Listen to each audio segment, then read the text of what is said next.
In the year 2022, a silent anomaly rippled across the monitoring screens of NASA.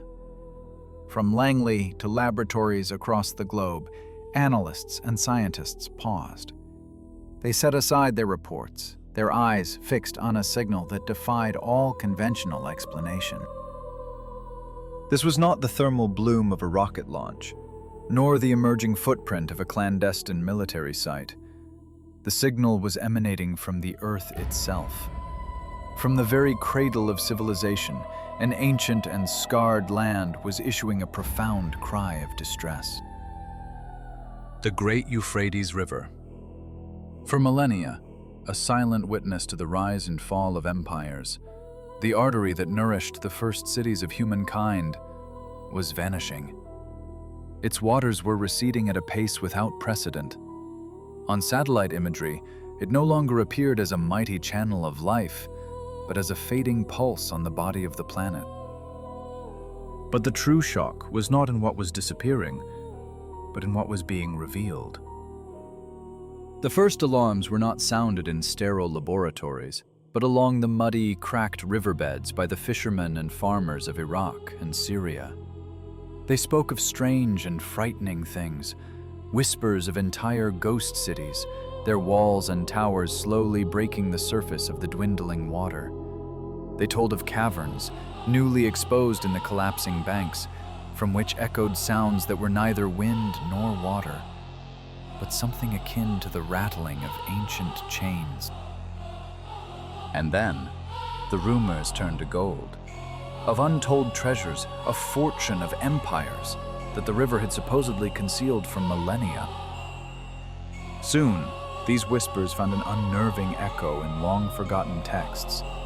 A prophecy stating that when the Euphrates runs dry, it will uncover a mountain of gold, a treasure that will draw all of mankind into a final, devastating conflict.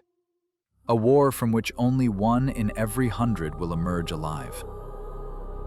What was once dismissed as folklore was now unfolding as terrifying reality. A world held its breath, watching as a dying river began to surrender its darkest, most ancient secrets. History, it seems, has a way of surfacing where we least expect it. In 2017, a simple walk along the River Cherwell in Oxfordshire, England, became an adventure worthy of legend for a 7-year-old girl named Matilda Jones. Playing by the water's edge, she noticed a long, metallic object protruding from the silt. This was no piece of rebar, no discarded pipe. It was a sword. Ancient, covered in the patina of time, yet its form was unmistakable. When her father lifted the find from its watery grave, it became clear they held something extraordinary. At the museum where the artifact was delivered, experts were stunned. Radiocarbon dating and the stylistic features of the blade and hilt pointed to an astonishing truth. From the apocalyptic prophecies of a dying Euphrates to a child's mythic discovery in an English stream, the receding waters of our world are peeling back the layers of time. They reveal that the past is never truly buried. It is merely submerged, waiting. And as our rivers shrink, we are forced to confront the ghosts they leave behind. Not just the treasures and terrors of our ancestors, but the stark reflection of a future we are creating. It was an age of Vikings, a time of riverborne raids, of savage battles, and of legendary warriors. Forged around the year 900, this sword lay submerged in the silt of the riverbed for more than a millennium. It was not merely a weapon, it was a silent witness to history. Its length was nearly a meter. Despite the sheath of corrosion, it had held its form, even the ghost of its once lethal edge. Experts identified it as a Carolingian blade, a type of weapon prized by Norsemen for its peerless strength and balance. Such swords were not disposable tools of war. They were heirlooms, treasures passed from one generation to the next. But how did this relic come to rest in the dark water? Historians offer two compelling narratives. The first is one of ritual. In the pagan traditions of Northern Europe, water was a gateway. A river was a portal to the other world. To cast a weapon into its depths, especially after a great victory, was to make a profound offering to the gods. It was a promise that the blade would serve its master even in the afterlife. This sword may have been the final tribute to a fallen chieftain, or a token of gratitude for a battle won. The second theory is more prosaic, yet no less plausible. The sword may simply have been lost. Picture the scene: a longship, its dragon-head prow cutting through the current, a Viking war party clashing with local defenders.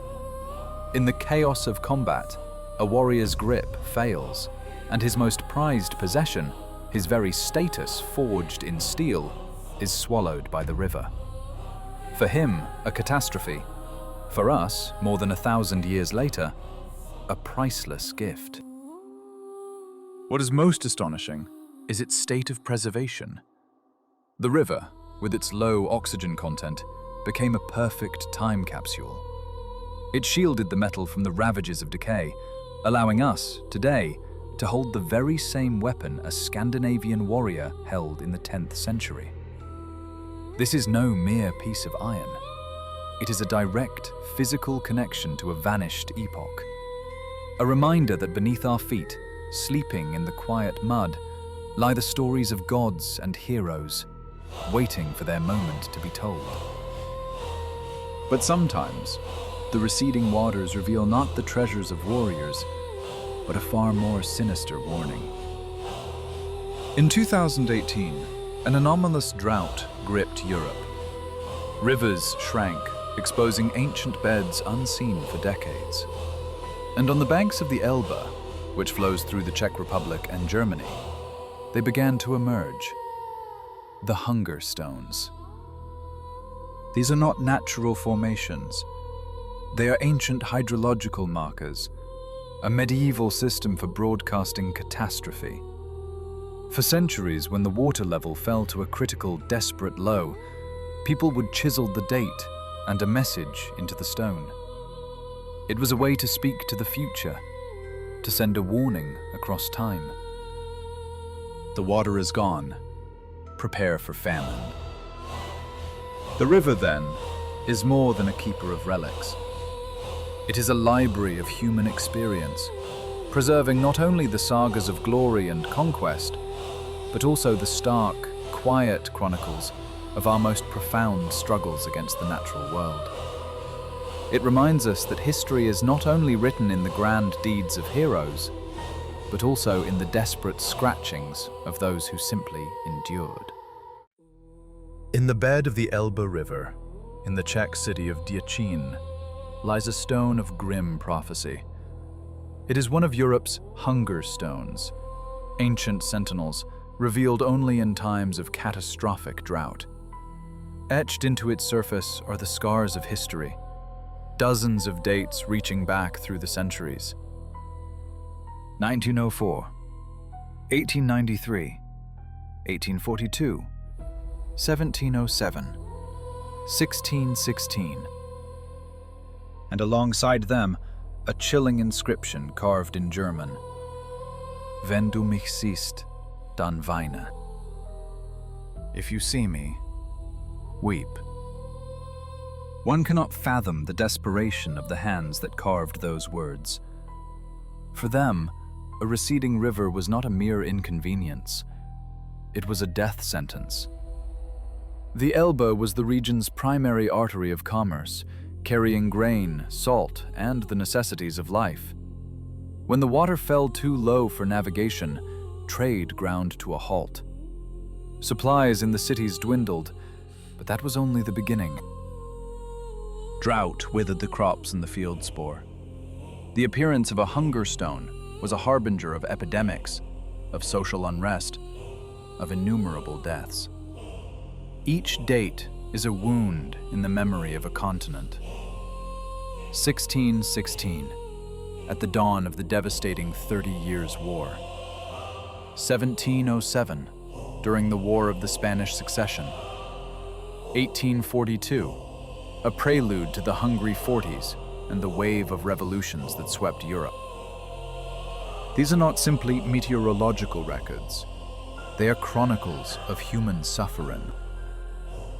When these stones re-emerged in the 21st century, it sent a shockwave of recognition. In an age of global logistics, advanced technology, and overflowing supermarkets, we had come to believe we were invulnerable to the whims of nature. We thought famine born of drought was a relic of a distant, unenlightened past. The stones said otherwise. They became a terrifyingly potent symbol of a changing climate, a reminder that our civilization, for all its triumphs, remains critically dependent on the stability of the planet's natural cycles. In the year 2018, the inscription, "If you see me, weep," took on a new global meaning. It was no longer a warning for the people of the Elbe Valley. It was a warning for all of humanity. While some waters recede to reveal the grim chronicles of our past, other waters rise to conceal entire worlds we chose to sacrifice. Imagine a city, frozen in time. Not beneath a lastal clear water, a place where tiled roofs, adorned with the silent figures of dragons and phoenixes, still gaze upward, not at the sky, but at tens of meters of placid lake. This is not fantasy. This is Xicheng, the Lion City, a Chinese Atlantis resting at the bottom of Qiandao Lake. The story of its disappearance is one of both tragedy and grandeur. In 1959, the Chinese government embarked on an ambitious project, a new hydroelectric power station. It required the creation of an immense reservoir. To achieve this, hundreds of villages, dozens of towns, and two ancient cities, Hecheng and Xicheng, had to be submerged. Xicheng, founded more than 1,300 years ago during the Tang Dynasty, was a jewel of imperial architecture. It was sacrificed in the name of progress. Its streets, temples, and archways surrendered to the rising waters. Water, then, becomes the ultimate keeper of our memory. In one place, it falls away to reveal the warnings we carved for ourselves, desperate pleas from a past we thought we had escaped. In another, it rises to perfectly preserve the monuments we deliberately erased. Both are silent testaments, showing us not only the secrets of what has been, but the unsettling portents of what is yet to come. They ask us to consider what we are willing to lose, and what we will be forced to remember. It was the political, economic, and cultural heart of a region. Its streets were paved with stone, its homes adorned with masterful carvings in wood and rock. The city boasted 265 arches, dozens of temples, and ancestral halls. But for the great project of a new China, none of this mattered. Nearly 300,000 people were relocated as the waters rose, slowly, inexorably, swallowing their history. For half a century, their world was erased, forgotten. It dissolved into legend, a whispered tale from grandfather to grandchild. Then, in the year 2001, the Chinese government resolved to discover what, if anything, remained of this drowned heritage. A team of divers was dispatched to the bottom of Qiandao Lake. What they found defied belief. The city was not destroyed. It was perfectly preserved. The water, calm and without strong currents, rich in minerals, had shielded the ancient structures from the ravages of erosion. When the divers first descended upon the main street of Xicheng, they passed into another realm. They glided beneath stone arches where inscriptions and bas-reliefs were still visible. They peered into the windows of homes, witnessing the silent remains of wooden furniture within. The city walls, crowned with massive gates, stood unbroken. Temples retained the elegant curves of their roofs, their ridges frozen with the forms of mythical beasts. This was no pile of ruins. This was an entire metropolis in stasis, a ghost city sleeping in eternal silence. Today, Xicheng is known as one of the most spectacular underwater sites in the world. Every descent is an expedition into the past, an experience divers describe as almost mystical. Sunlight, piercing the deep water, creates a surreal play of light and shadow on the ancient stones. The absence of all sound, save for the rhythm of one's own breathing, amplifies the sense of traveling through time. The story of Xicheng is one of sacrifice in the name of progress, but it is also a miracle of preservation. The very water that claimed the city became its guardian, protecting it from the Cultural Revolution, from vandals, and from the relentless march of time itself. And now, this sleeping lion beneath the waves is a monument to the fragility of our heritage, a reminder that even the most grandiose creations of humanity can vanish in an instant, only to reappear as a beautiful and sorrowful phantom. In the fields near England's University of York, archaeologists made a discovery that at first seemed unremarkable. In a muddy pit left by an ancient Iron Age settlement, they uncovered a human skull. Such finds are not uncommon. But when one of the scientists lifted the cranium, he noticed something strange inside. A yellowish, spongy mass. The first thought was simple. Mud, perhaps, or clay that had seeped in over the millennia. Yet something compelled a closer look. And that something was about to fundamentally alter our understanding of what it means for the human body to endure. Inside a skull, 2,600 years old, a brain had survived. It should have been impossible. The brain. It is one of the very first organs to surrender to decay. Composed of 80% water and fat, it typically liquefies within a few short years of death. To find one preserved across 2.5 millennia was something akin to a miracle. A mystery of this magnitude demanded a new kind of alliance. Archaeologists and chemists, neurologists and physicists, a convergence of minds to decipher the secrets of one. The skull belonged to a man, perhaps 30 years of age, who lived in the 6th century before the Common Era. Marks on his vertebrae told a grim story. He was hanged, then decapitated. An unusual execution, suggesting not justice, but ritual. His head was then cast into a deep pit of cold, wet, anoxic clay, the ancient bed of the river Ouse. And here, in this lightless tomb, an incredible process began. The unique chemistry of the silt, combined with the chilling, oxygen-starved environment, initiated a form of natural preservation. Researchers discovered that the very proteins forming the brain's architecture had folded in on themselves, compacting into a dense, remarkably stable substance. While the outer cortex had vanished, the inner structures endured. This was no fossil. It was tissue. Scientists could still identify key proteins, neurofilaments and glial fibrillary acidic proteins, the microscopic scaffolding that once supported a living mind. The discovery opened an entirely new window onto the deep past. It was proof that under the exact right conditions, the most fragile of tissues can persist far longer than ever thought possible. It offers the tantalizing hope that we may one day study not just the bones of our ancestors, but the very organs that sustained them, revealing unprecedented details of their health, their diet, their diseases. But there is a haunting, almost Gothic truth to this story. We are looking at the physical mind of a man who walked the earth as Rome was being founded, as Greek philosophy was taking root.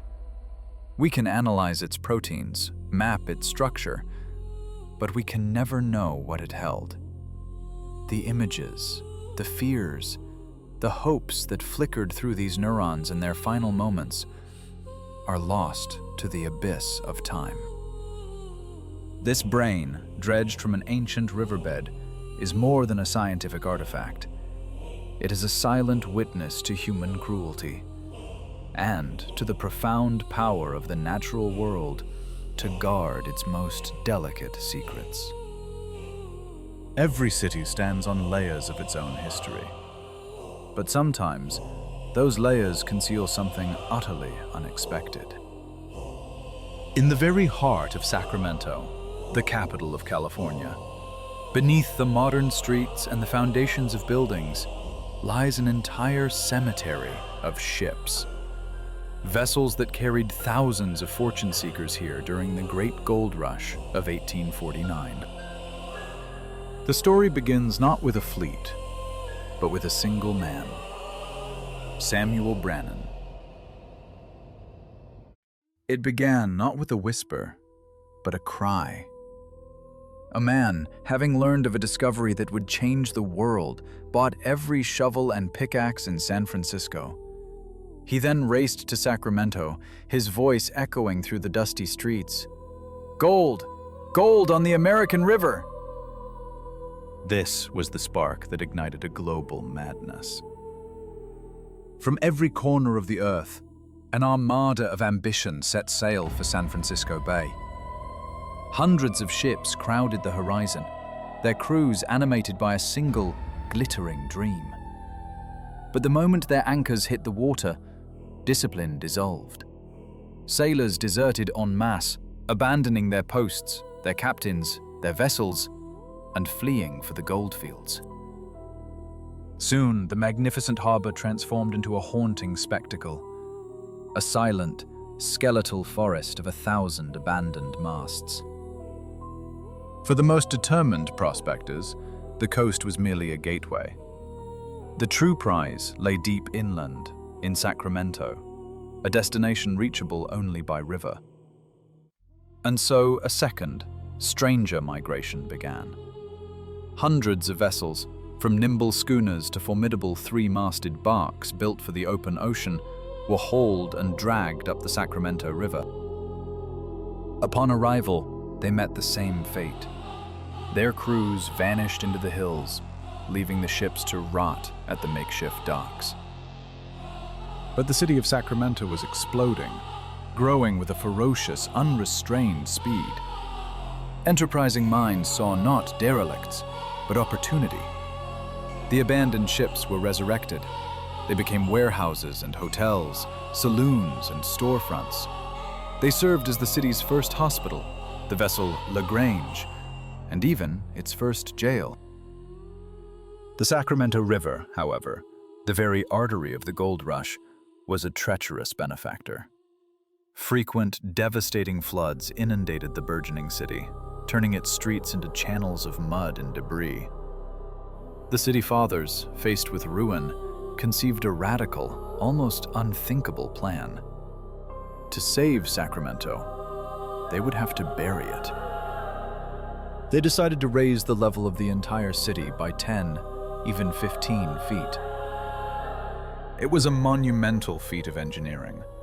Tons of earth were brought in to create new streets, high above the floodwaters.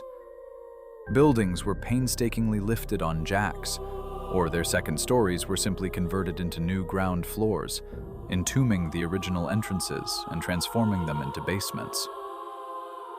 And the dozens of ships cluttering the shoreline and obstructing the work, they were simply consumed. Swallowed by the earth, they became part of the foundation for the new, elevated city. For decades, they were forgotten. Then, in the 20th century, as Sacramento remade itself once more, with modern buildings and deep foundations, construction crews began striking something unexpected. Not rock, but the vast, curved timbers of gigantic wooden hulls. Archaeologists were ecstatic.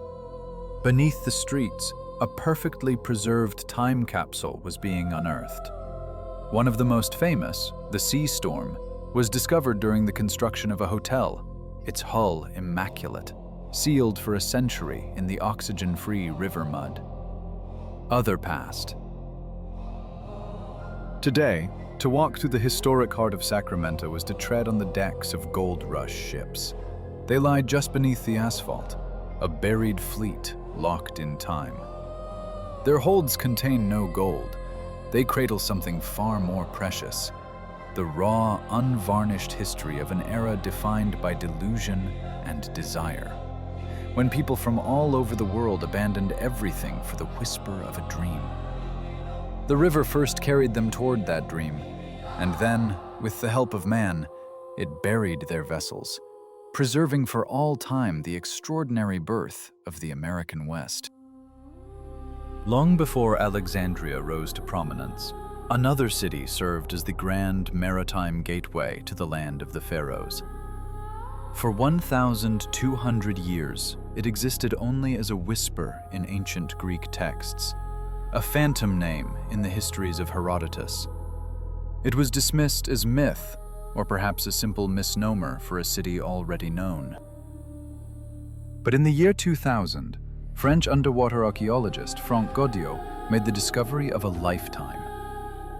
Using advanced seabed scanning technology in the Bay of Abu Qir off the Egyptian coast, his team uncovered not merely a few artifacts, but an entire city lost beneath the waves.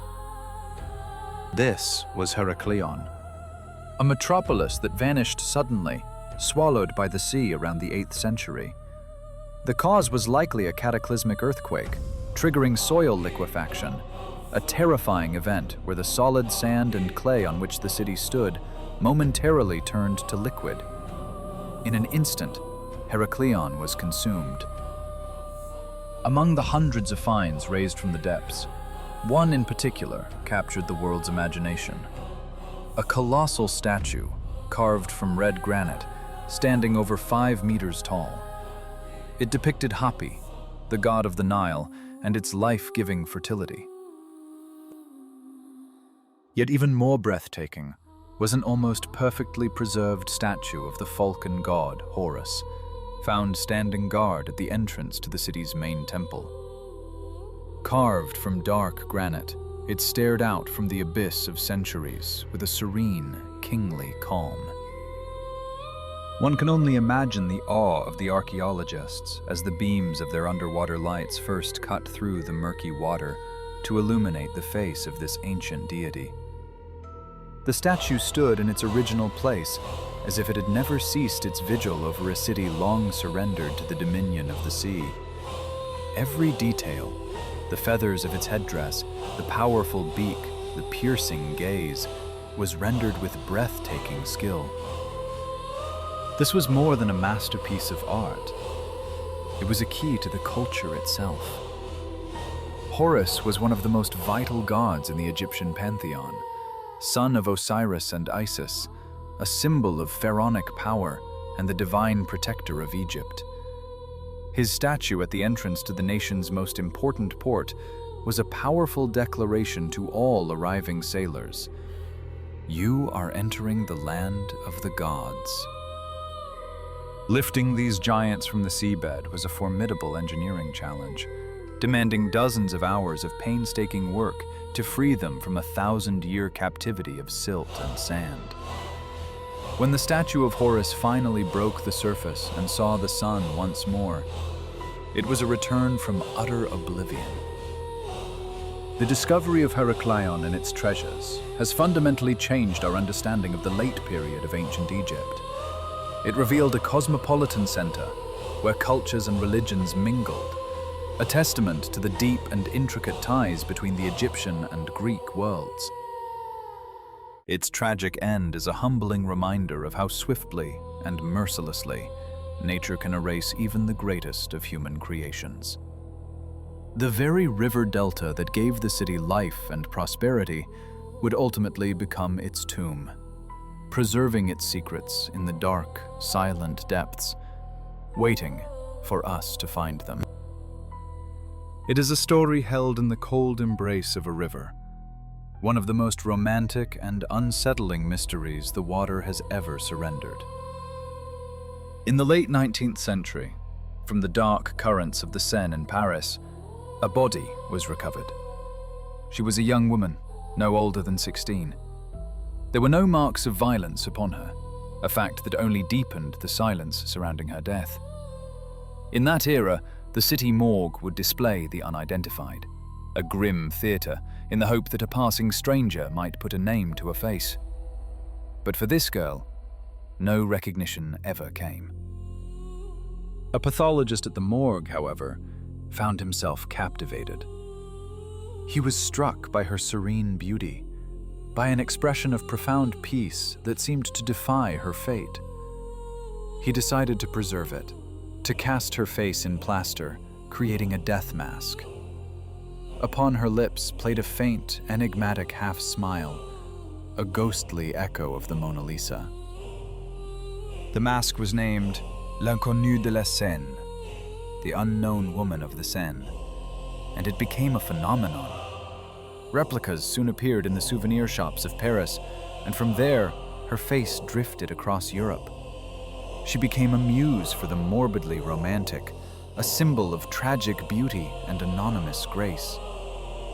Artists, poets, and writers were mesmerized. Albert Camus compared her smile to that of the Gioconda. Vladimir Nabokov dedicated a poem to her memory. Countless authors spun fictions to fill the void of her history. Was she a heartbroken lover who sought solace in the river, or the silent victim of some unspeakable crime? Her face became a fixture in the studios and studies of the Bohemian avant-garde, a silent witness to a generation of creation. But the most astonishing chapter of her story would be written decades later. In the mid-20th century, a Norwegian toy manufacturer named Asmund Lerdahl was tasked with a solemn project: to design a mannequin for teaching the new technique of cardiopulmonary resuscitation. He knew the face had to be realistic and gentle to encourage trainees. And then, he remembered a mask that had hung on the wall of his grandparents' home, the serene face of the girl from the Seine. He decided her expression, so calm and peaceful, was the perfect visage for his creation. And so, Resusci Anne was born. Millions of people across the globe have learned to save a life by leaning down to meet her face, breathing air into the lungs of a mannequin modeled after a girl who drowned more than a century before. The lips that were never identified, that never told their story, became the most kissed lips in all of history. The woman whose life no one could save has, in death, taught countless others how to rescue a life from the brink. Her identity remains lost to the river, a secret the water will keep forever. Her story is a powerful testament to the currents of fate, a reminder that from the depths of an anonymous tragedy can rise a symbol of hope, a face of salvation. The smile, pulled from the darkness, became a beacon for all who learned to call a soul back from the threshold of death. The Euphrates is returning to the headlines, a river that now commands the attention not only of archaeologists and historians, but of military analysts, theologians, and seekers of the sensational. What is unfolding along its banks transcends the discovery of mere artifacts. It is a process many believe was foretold thousands of years ago, inscribed within the world's most sacred texts. The facts are stark. Satellite data and field research confirm it. The Euphrates, along with its twin, the Tigris, is in a state of catastrophic retreat. The causes are a complex tapestry of human ambition and natural consequence. Aggressive dam construction in Turkey, intercepting the majority of the river's flow, prolonged droughts, a symptom of a changing global climate, and the inefficient siphoning of its waters for agriculture across Iraq and Syria. But whatever the reasons, the result is the same. The river is surrendering its depths, exposing a bed unseen for millennia. And it is here, in the unveiled mud and silt, that empirical fact begins to intertwine with ancient prophecy. One of the most cited predictions originates in Islamic tradition, attributed to the Prophet Muhammad. It warns, "The hour will not come until the river Euphrates dries up to unveil a mountain of gold for which people will fight. 99 out of every 100 will die, and every man among them will say, 'Perhaps I may be the only one to be saved.'" For centuries, this was interpreted as metaphor.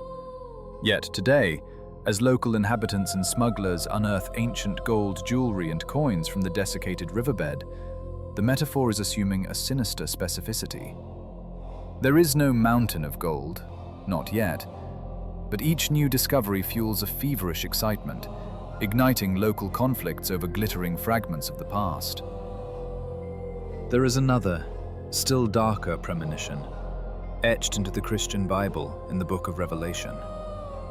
It speaks of the sixth angel of the apocalypse. When this angel sounds his trumpet, a voice from the throne of God commands him, "Release the 4 angels who are bound at the great river Euphrates." These 4 angels, the text continues, had been held ready for this very hour and day and month and year, to kill a third of mankind. For theologians and the faithful, the vanishing of the Euphrates is no mere ecological crisis. It is a potential signpost, a prophecy unfolding in real time, a chilling omen of the end of days. And what of the archaeologists? For them, the river's retreat is a key, unlocking access to dozens of ancient sites, long submerged and inaccessible. On the Syrian shore of Lake Assad, a reservoir created from the Euphrates, the ruins of Dura Europos have risen from the water. Known as the Pompeii of the desert, it was a Hellenistic and later Roman fortress city, home to some of the world's oldest discovered Christian churches and synagogues, their walls adorned with unique, miraculously preserved frescoes. A further drop in the water level promises to reveal entire unexplored quarters of this lost city. In Iraq, the ruins of ancient Sumerian and Babylonian settlements, 4,000 to 5,000 years old, are emerging from beneath the waves. With them appear entire archives of cuneiform tablets, the administrative records, the literature, the daily anxieties of the first civilizations. The river, once the giver of life, is now, in its decline, offering a testament. It is a paradox written across the landscape. As the water recedes, it reveals not only the foundations of human history, but perhaps the framework of its final chapter. The question that hangs in the dry air is not just what secrets the riverbed holds, but what reflection of ourselves we will find within them. As the waters recede, they expose more than just cracked earth. They unveil the possibility of palaces and temples that could rewrite the very annals of human history. With every inch of exposed riverbed, a tapestry of rumor and theory is woven. Digital whispers circulate, videos and photographs claiming to show cavernous entrances and tunnels newly carved into the collapsing banks.